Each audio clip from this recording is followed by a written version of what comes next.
This podcast episode was made possible in part with support from Sacred Writes, a Henry Luce Foundation-funded project hosted by Northeastern University that promotes public scholarship on religion. I highly recommend you learn more about Sacred Writes on their website, sacred-rites.org, that's WRITES, or find Sacred Writes on Twitter at sacred_rights.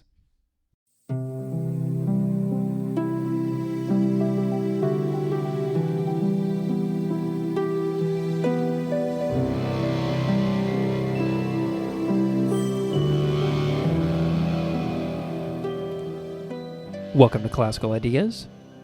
This is Greg Soden. I have countless historical blind spots regarding people and organizations and groups who have done amazing work to try to make the world better for all people.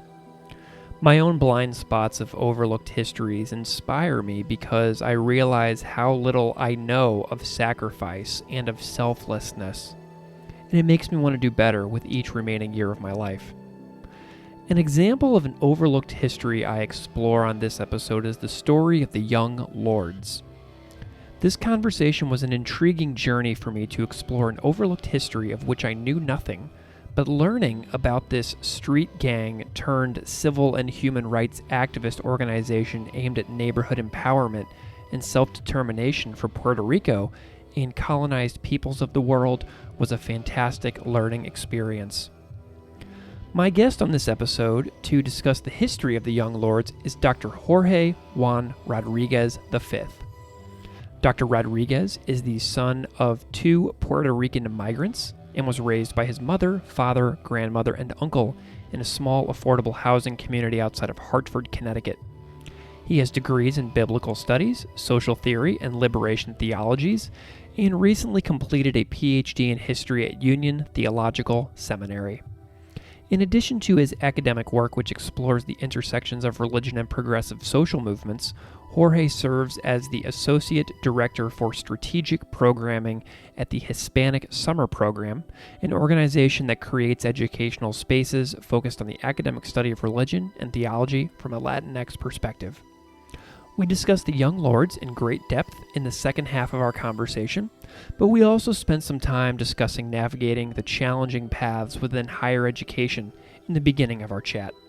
You can find Dr. Rodríguez on Twitter at JJRODV or at his website jjrodriguezv.com. Please enjoy our conversation.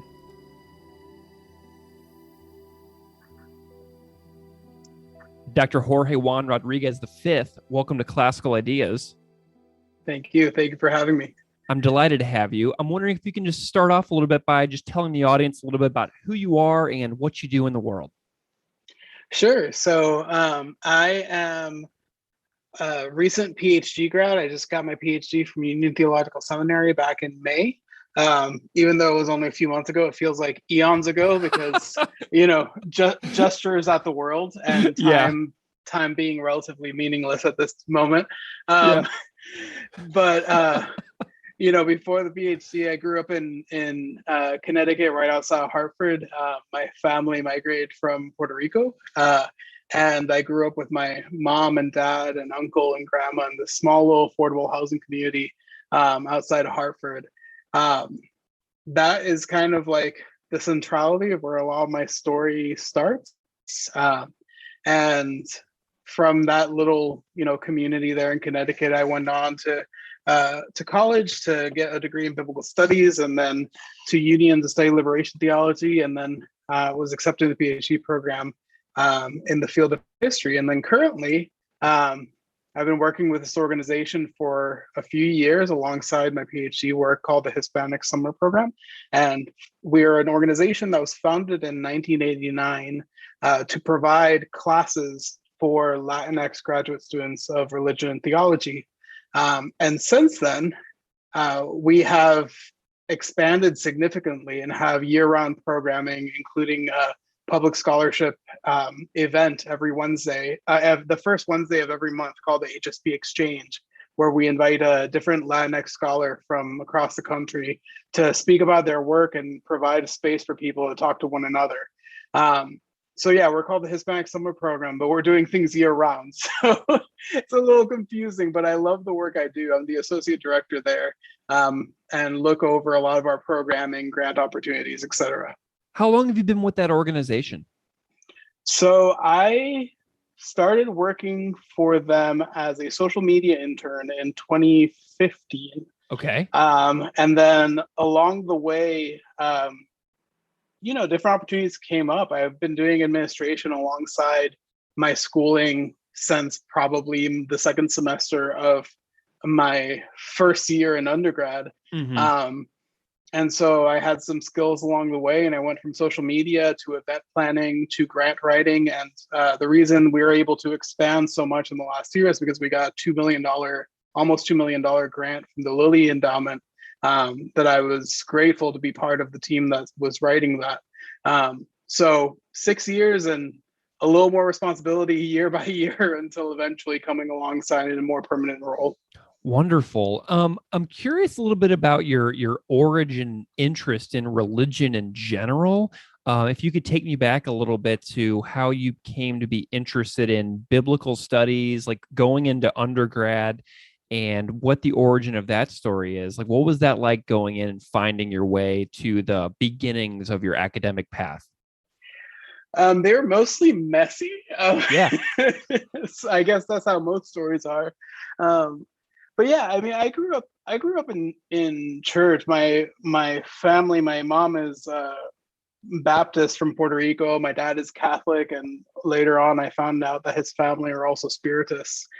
Which, when I found that out, made a lot of sense in my life based on how my family engages dreaming, engages concepts of death, engages the afterlife. Like, it made a lot more sense that there was like a framework to talk about it with.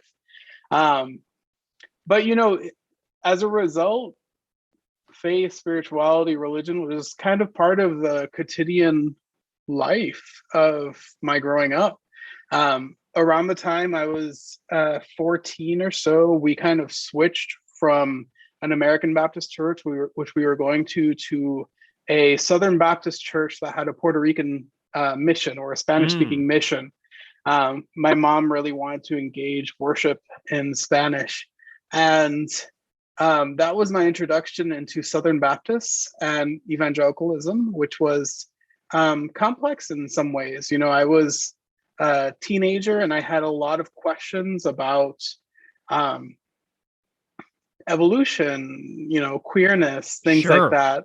And some questions were welcome and many were not, in a more conservative evangelical space. But, still being connected to that community, I was like, well, if the Bible is important, let me go figure out how to understand these things that I feel complex about, relative to the Bible. And I feel like there's two trajectories for Bible majors. It's like the ones that like super duper double down on their faith, and the ones that like jump ship entirely. And I'm still not entirely sure where I fell in that. But I think it was more towards the latter. When I went to study Bible, I was looking at various schools to study theology. I knew I wanted to study theology. I had some great mentors who continue to be deep influences in my life, who actually gave me the first introductions to liberation theology. So I had this one mentor particularly, who, a Black woman from the American Baptist Church, a reverend, who had always been a deep influence in my life. And I remember when we switched over and I started to the Southern Baptist Church, and I started asking questions about different things I was learning and everything, she actually gave me a bag of liberation theology texts. So it had Leonardo Boff, James Cone, Gustavo Gutierrez, a whole bunch of things like that. And I remember being in the Southern Baptist Church reading Leonardo Boff's and Clodovis Boff's systematic theology, and having someone in the church come to me and tell me to be careful with what I'm reading. But those little snippets really, I think, started my journey to asking questions. And once I started studying biblical studies, I went to an evangelical college. I had no idea what evangelical colleges were. I'm a first generation college student, and irrespective of that, if you didn't grow up in white evangelicalism your whole life, like, Christian colleges are a distinct location. Yeah. But I went there, I studied Bible, and I think pretty quickly I realized that any interpretation of the Bible was situated in your social context. Mm. And that led me to study social theory. So I was looking at Marx, I was looking at Durkheim, Bell Hooks, Angela Davis, looking at that broader range of theoretical understandings to understand the context. And from there, the jump to liberation theology, it was already fomented in high school, or founded in high school, whatever that word is. But I took a deeper interest by the time I was a senior, and then liberation theology gave me a lot of language to talk about the things I was concerned about, which then led me a history of religion, Awesome. and understanding the context more of that social reality. Well, and I don't know if you're like me, but if somebody says be careful about reading that, that's the only thing I'm going to read. Yes. You know, Yes, very much so. it drives me right into the arms of whatever that is. And even if I don't agree with it, like, I'm totally compelled to look deeply within it, just to see if that person had it right. And so that's Yes. how I am. That's how I approach it as well, with everything, with music, with movies, everything. I'm just like, oh, be careful with that. And I'm like, ooh, give me more.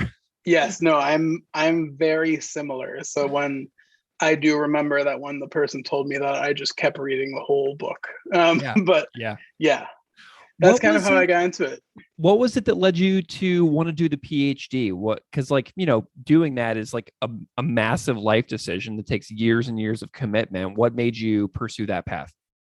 Man, I wish I interpreted it as a massive life decision that requires a lot of commitment before I entered the thing. No, when I was little, I remember being like 3 years old and saying, like, one day I'll be Dr. Rodriguez. And Yeah. I, to this day, don't know where that came from. I do still lean on the faith tradition of my elders and, believe that there's something there. But, it was always something that I wanted. And I didn't know what a PhD was, Mm-hmm.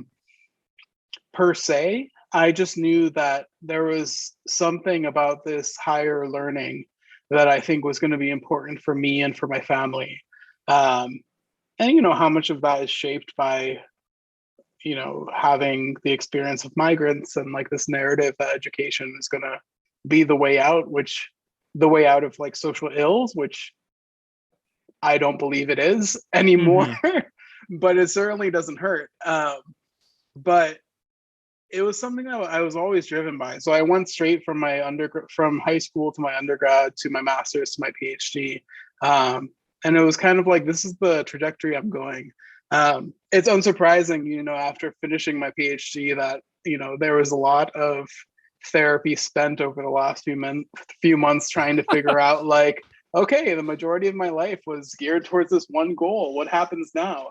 Yeah.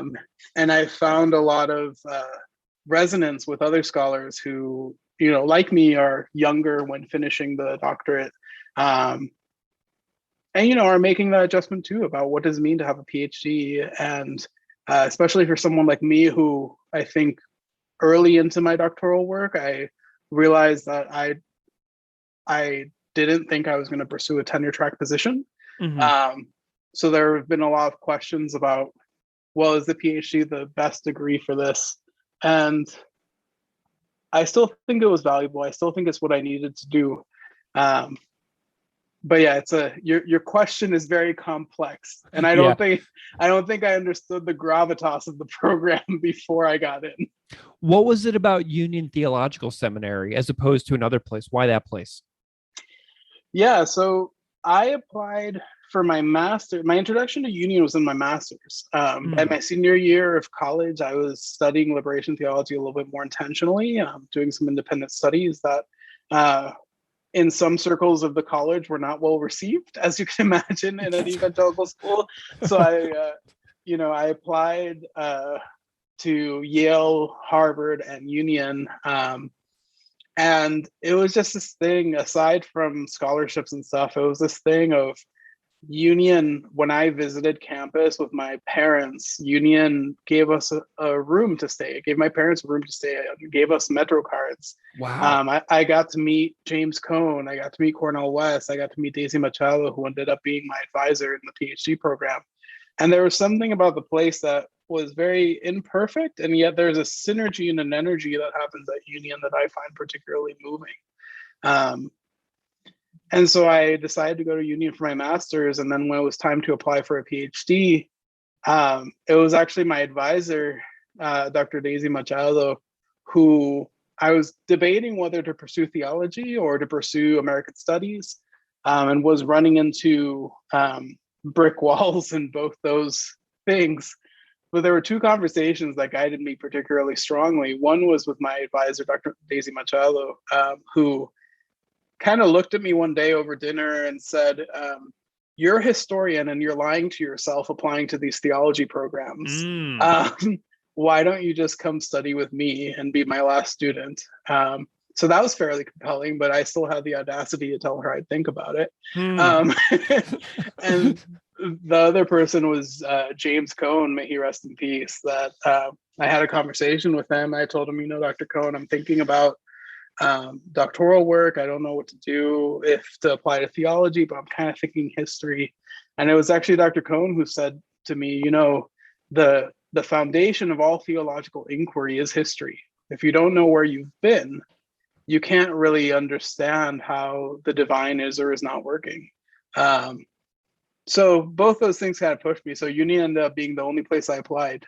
Awesome. Wow. Yeah. But it just seems like it was meant to be then, because you had those mentors that were built in that you already knew, that you knew you could trust and rely on when things kind of went hard, because it's a lifestyle. I was in a PhD program for 2 years, and I talk about it a lot on the show, and how I stopped right before comprehensive exams because I knew that I was floundering and flailing within the system, and it just wasn't for me. So I always love hearing people's stories about navigating through programs like that, because I think about my own time and the reasons I left, and then the reasons why other people stay, and the reasons why people land where they do, and why it's a right fit or why isn't it. So I love these little minutia details. You know what I'm saying? Yeah.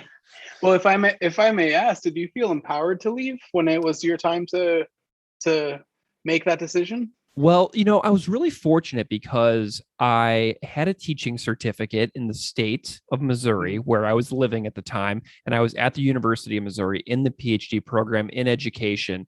And I applied for a position at a brand new high school, and I was offered the job, and I was floundering with the uncertainty and the doubt of what I wanted to specialize in and things like that within the program. And I just my heart wasn't in it. So I was doing publications and going to conferences, and my heart just wasn't in it. I'd be sitting in those conference chairs, and I'd be fantasizing about walking around San Francisco instead. Yeah. And so I knew that it just wasn't right for me. So when I got that other opportunity, it was actually kind of an instantaneous decision of I'm going to go and I'm going to take this other job, which actually pays me a living wage and gives me insurance that I can live on. And I was expecting a child. So I just needed a little more stability in my life than the program could offer at that time.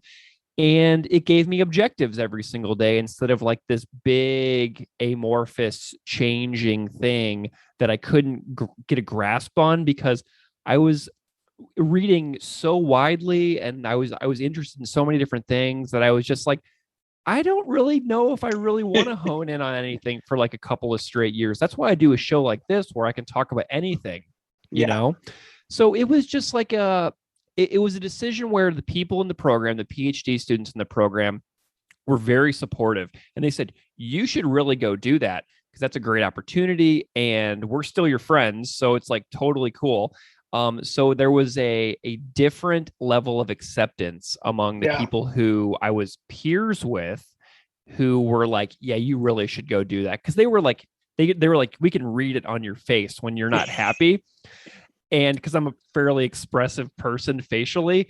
And they just knew, they could read it on my face that I really wanted to go and do that. So I did feel empowered. And I think that that's becoming a lot more common among people in PhD programs when somebody's like unhappy. Like I feel like that's a growing thing that's happening, is counseling people out. Does that make sense?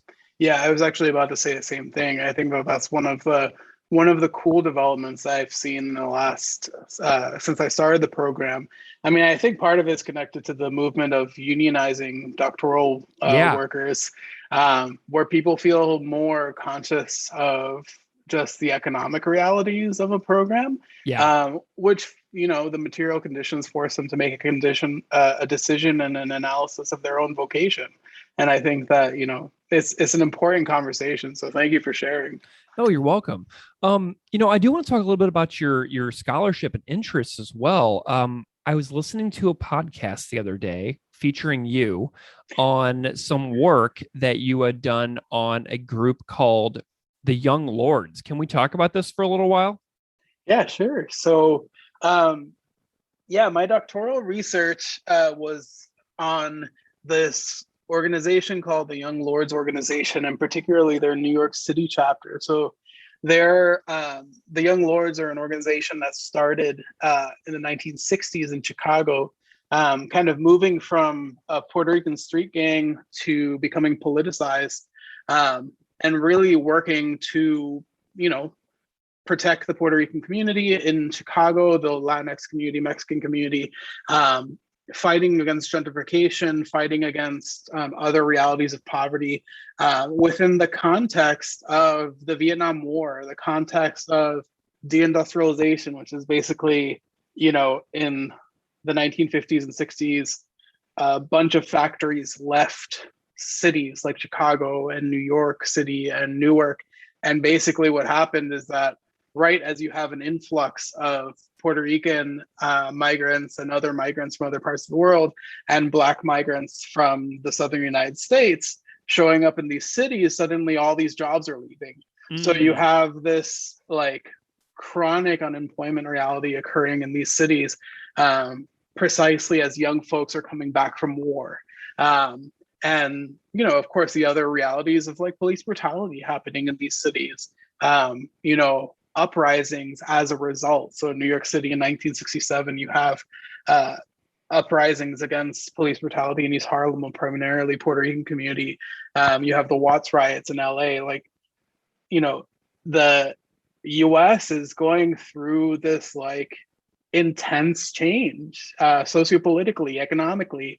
And out of that, groups like the Black Panthers, who are much more familiar to people, and in many regards, the vanguard of this like more left-wing social movements, who were interested in socialism, who were interested in, empowering Black and brown folk or third world peoples. They talked about, who are deeply internationalist, building ties in China, building ties in Puerto Rico, building ties even in Ireland, bringing together some of the Irish resistance against British colonization, and developing these international ties. So the Young Lords are very much coming out in the context of this broader movement.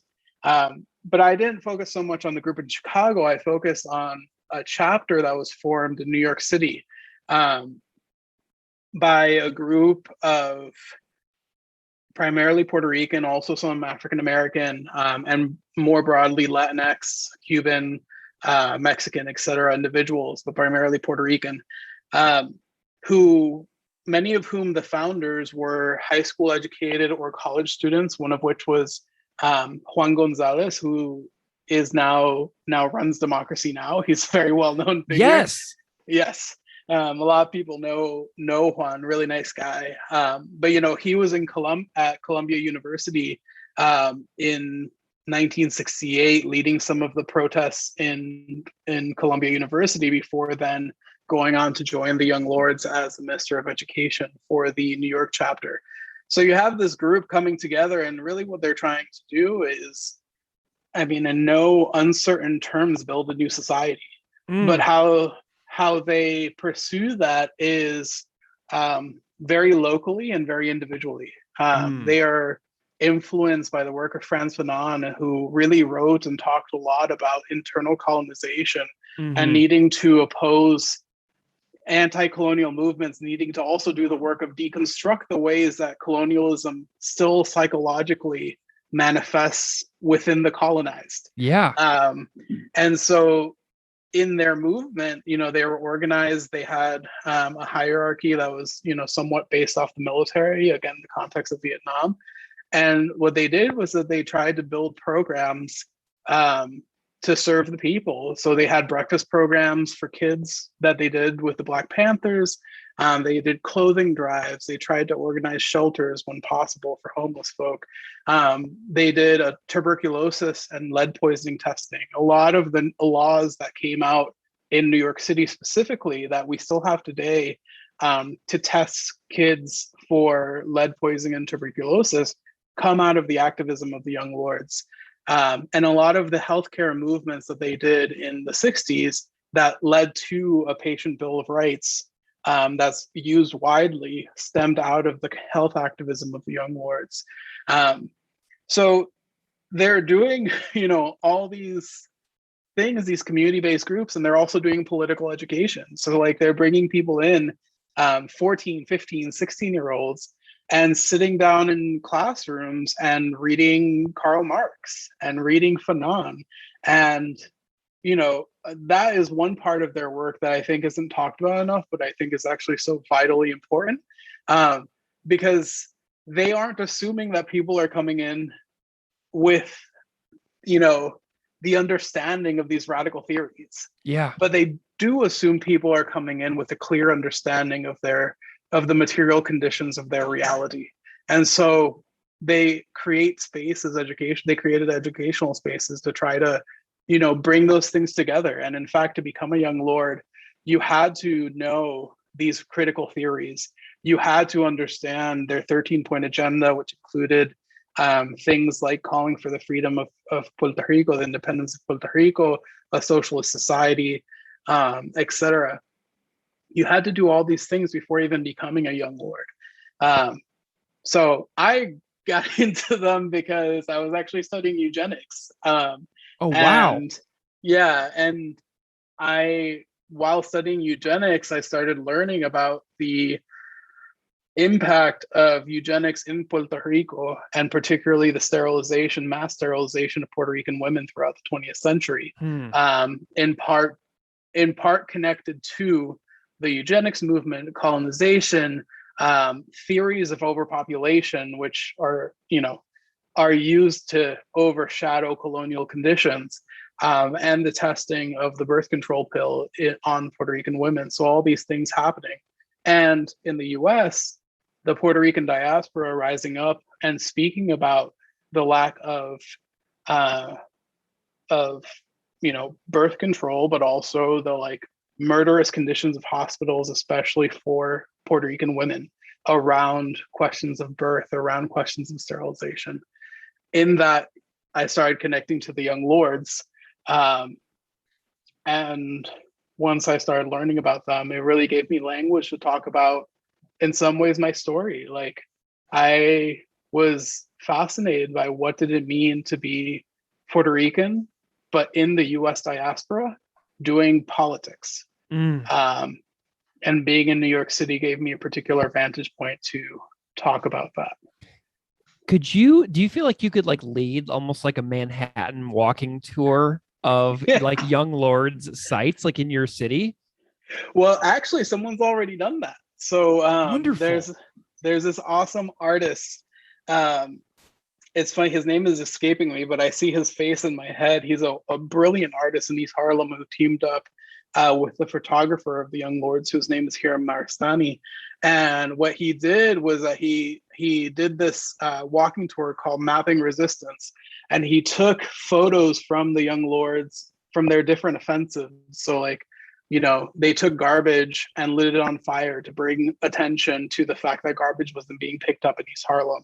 They stole a tuberculosis testing truck to test people in East Harlem. They occupied a hospital. So they took photos, the artist took photos from this period, blew them up huge, and put them physically in the place where that action occurred, and then invited people with Young Lords to do a walking tour of of that. I actually had the opportunity to do it with my mom and daddy as I was starting my dissertation, which was really moving for me because I studied specifically their occupation of the First Spanish Methodist Church on 111th Street and Lexington Avenue, which is right in the middle of East Harlem, this primarily Puerto Rican community in Manhattan. And it was cool to do a walking tour with my parents and show them like, hey, this like abstract thing that like y'all don't know what the hell I'm talking about. It's that, like, it's that physical red brick building. Yes. Yeah. I love stuff like that. I know that the journey of a group like the Young Lords could not have been easy too. Like there must have been resistance. I was like looking at that they were targeted by like the FBI's COINTELPRO programs and stuff like that. I'm wondering what kind of obstacles this group had to navigate throughout their story a little bit. Like I know there's probably tons, but like some examples that maybe jump out in your mind. Yeah, when I was interviewing Young Lords, the thing that really came up for them in terms of when their organization started fizzling. So they were the New York City Young Lords organization, later turned Young Lords Party. They formed in 1969 in July, and by the mid 1970s, the organization kind of fractured. They became a new organization called the Puerto Rican Revolutionary Workers Organization that had a more staunch labor perspective, very ideologically driven. But you see some of that starting in the 1970s, and there was a debate going on about whether or not the Young Lords, who were at that point expanding to different chapters across the Eastern Seaboard, so they had a chapter in Hartford, Connecticut, Philadelphia, Newark, New Jersey. There was a question about whether or not they should also go to Puerto Rico, and the question was basically like, we are a primarily Puerto Rican organization calling for the independence of Puerto Rico. Should we not be organizing Puerto Rico? And that particular debate and the eventual founding of chapters in Puerto Rico is what many Young Lords themselves cite as like the breaking point for the organization. And it's for a lot of reasons. I think some of it was the organization overextended itself by going to Puerto Rico. Part of it was that the Puerto Rican social movements, particularly leftist social movements, didn't know how to engage a group from the diaspora. And that caused a lot of tension culturally, linguistically, etc. Because you think about it, many of these groups many of these youth who grew up in New York City, some of them didn't speak Spanish, or if they did, it was, Spanish mixed with English, Spanglish type of thing. They had a cultural understanding of New York City, which is very different from a rural, mountainous understanding of Puerto Rico. Like, it's a very different context.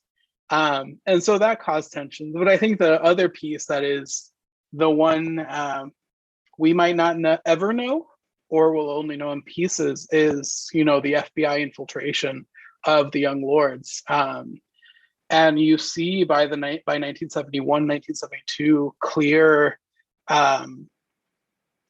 divisions within the organization. And one wonders how many informants of COINTELPRO, of the FBI, were infiltrating the organization, because you see the same pattern with the Black Panthers and with other leftist groups in the period. I was thinking, I don't know if you've seen, or some of your listeners have seen the movie Judas and the Black Messiah, which the movie is essentially a biopic of Fred Hampton, who was perhaps the most famous leader of the Black Panther Party in Illinois.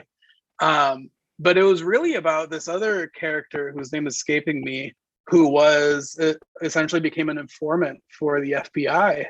And the movie has been critiqued, I think, rightfully so, in some regards, for underemphasizing the two true radical ideas that Fred Hampton and other Black Panther members had, which, of course, in any motion picture, there'll be a watering down at some level. But I think the one thing the movie did well was really show or at least raise awareness of the fact that in this period, the US government went out of their way to infiltrate these radical groups. And this is the context of the Cold War, right? Like, the US is hella worried about the spread of communism, not only in Russia, but also in Cuba. So you have these internationalist groups who are building coalition with one another, some of whom are from the Caribbean, some of whom have ties to Cuba. And of course, the US is going to be hella concerned within the context of the Cold War. So the question of the FBI informants affecting the challenges faced of the organization is really pressing for me, and one that Joanna Fernandez, a scholar of the Young Lords, and Daryl Wanzer Serrano, they talk about, but will be difficult to know until in full, unless some things are declassified. Yeah. Are you doing any additional writing on this? Like, are you thinking about any book projects or anything like that in the future? Where do you go from here with the scholarship that you've accumulated throughout this PhD program? Yeah. So my actual PhD was my actual dissertation focused on this one takeover in 1969 in East Harlem. It was a takeover of the First Spanish Methodist Church, like I mentioned. And my dissertation and my research is really actually about religion. So I kind of see my work at the intersections of religion and social movements, stemming particularly from an angle of history and Latinx studies. And part of what I do in my work is tell the story of the takeover in 1969, where basically the Young Lords go to this church, and it's a primarily Puerto Rican church. A historic Puerto Rican church, and they ask for space to host a free breakfast program for kids. Mm-hmm. And the church basically denies their requests. And so the Lords then move to asking the parishioners and going to church Sunday after Sunday to try to ask for space. And the church board, and particularly the pastor, who was a Cuban who left Cuba after the revolution of 1959, they keep saying no, and they keep saying, there are ideological differences, and it's the right of the church to decide what programs it does or doesn't have. Long story short, things go south. In December of 1969, things escalate when the Young Lords try to petition the church. Plainclothes officers essentially beat and arrest Young Lords, leaving some with lacerations and broken bones. Things further escalate until on December 28th, 1969, the Young Lords actually occupy the church for 11 days. And during those 11 days, they establish breakfast programs for kids, clothing drive, medical clinic. Like thousands of people go. It's like a huge thing. It gets national attention. Churches all across the country are talking about it. Some in celebration of the Young Lords, who argued that this was the work of Jesus to take care of the least of these. Some of whom are terrified that their church is going to be next to be occupied. And so my research looks at that occupation in two angles. First is that I actually tell the occupation first from the vantage point of the church. So I trace the history of the church that was founded in 1922. And it's a primarily Puerto Rican church that was like over 50 years, almost 50 years before encountering the Young Lords. They were trying to establish themselves in the Methodist denomination, but also in New York City as migrants who were moving around and facing discrimination constantly. And actually, before they encountered the Lords, part of their negotiation with the city was they had social programming, they had food drives, as well as more conservative evangelical, I'm using evangelical very loosely there, things of prayer circles and ladies' ministries and things like that. They do become more conservative by the late 1960s, in part because they've fought for years to get a church building. They eventually get it in the 1960s after fighting with the Methodist denomination that has no idea what the hell to do with Spanish-speaking Puerto Ricans. And right as they get their church burns down. And it burns down in a fire that then forces them to rebuild. And right when it's rebuilt with new facilities, with big spaces, that's when the young lords ask them if they could use the space. And the young lords are asking them, right, because it's like a new space with a lot of cool things that would be great for the community. But from the church's perspective, they're kind of like, look, we fought for years against like all this racism, against all this like discrimination, against all this like class prejudice to get here. Like, I don't know that we're going to be able to do this. Mm-hmm. So it's a more complex story, and it's particularly complex in part because some of the members of the church were the literal grandparents and aunts and uncles of the young lords themselves. So part of my work and where I'm going with it is I have an article coming out in a new book on Latinx religious politics that's coming out of NYU Press, an edited volume, and also doing a little bit more writing in general on this. I'll be giving the Hispanic Heritage Month talk for the Department of Social Services in Connecticut in a few weeks, where I'll be talking about this and really revolving around the question of like, what happens when you occupy your grandmother's church? And what are questions of engaging intergenerational struggles around politics when the context of the young lords, birthed in war, birthed in diaspora, birthed in uprising, birthed in police brutality, is connected to yet distinct from the elders in their community who really, pushed and tried to seek the American dream. And so part of what I'm asking is like, the young lords were born in the context of Malcolm talking about the American nightmare. It's a distinct reality. So how do we talk about intergenerational struggle and social movements within the context of religion based on this story? So yeah, well, this is a topic that I think is incredibly overlooked. Like you mentioned earlier, like the Black Panthers are so well known, but to me, I don't recall ever learning about the Young Lords whenever I was in school growing up in St. Louis in the Midwest.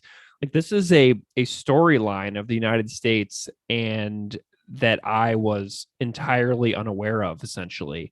So clearly to me, your work has a deep public importance in the fact that, if you can sit here with somebody like me, like I feel like I am a curious person who has read a lot about the world and tries to understand new things and wants to understand like the life stories of people all over the world. But this is a story that completely escaped me. So I feel like you have a really fascinating task of, kind of getting this story out there. And I know that you're collaborating with Sacred Rights a lot right now to like, learn how to get this work into a lot of different like publications and other opportunities of public scholarship. And I'm wondering if you can talk a little bit about maybe your plans for like, engaging in this content in the coming years to get the story out to people like me who had previously never heard about it. Yeah, no, I appreciate that question. Sacred Rights has been great because it's really helped me see and think more critically about different mediums of public scholarship. Mm-hmm. I think that a lot of times, one of the things that you can really gift someone is time to sit and reflect. Yeah. And I think that Sacred Rights has provided that time to sit and reflect on what does it mean to be a scholar who wants to do more public-facing work. I still have relationships with the church itself, the church that was occupied, and I'm hoping to be working with them next year, pending a few things to maybe do some popular pieces around this history for the church. The church actually now that was occupied is actually led by this brilliant named Dorimal Lebron Malave, who she's rebranded the church as FSUMC, for Spanish United Methodist Church, the People's Church. And so she's really trying to reclaim both the history of the Young Lords and of the church itself. And so I'm hoping to do some of that. But honestly, I just want to kind of keep doing these types of, especially podcasts, these types of, conversations, because there's something about the affect of the story that I think comes out in audio better than it does in person, or better than it does in writing in some instances. And there's something about, I'm excited to speak in 2 weeks some social workers in Connecticut about this story and really tie it to, because the Department of Social Work in Social Services in New York City is central to this story. Really tied some of that, because I don't know, there's something about seeing people be like, shit, I've never heard of this. Yeah. And I think that I should, because it's important to my community, it's important to the history of the nation, but also because it's important to understanding minoritized communities and the ways religion functions in complex and messy ways. I see it immediately applicable and hope to continue doing this in multiple avenues. Well, another thing I think that a lot of people don't understand is the relationship between the United States and Puerto Rico. Like, a lot of people couldn't really explain what the connection between these two places is. And so I think that is another little link between telling this story and understanding the connection of this continent and the island itself. Absolutely. Absolutely. Yeah. Well, I'm wondering if you can tell people where they can find you and follow your work if they want to follow along in the coming years and see where you go with all of this. Sure. So, the social media platform I'm most active on is Twitter, and my handle is at JJRODV. So JJRodV is pretty straightforward. Yeah. But the other place that has my information is my website, www.jjrodriguezv.com. And it's actually, in the coming weeks, I'm going to launch the new website that I've had the great people, and I'll put a plug for them. This organization called the Femme Collective, who a friend of ours started, that seeks to empower women around the world to do this type of marketing, web development, and web design. So they've been incredible to work with for redesigning my website. And I'm excited to show the new things that are coming out there. Wonderful. Well, Dr. Rodriguez, I am absolutely thrilled to welcome you on Classical Ideas, to hear your life story and the story of the work that you do and how those two things are so interconnected.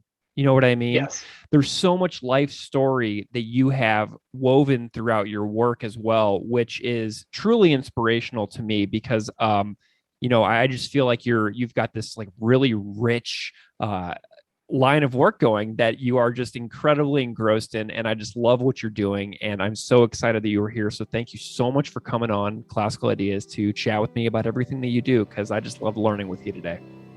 Thanks for having me. The pleasure is mine.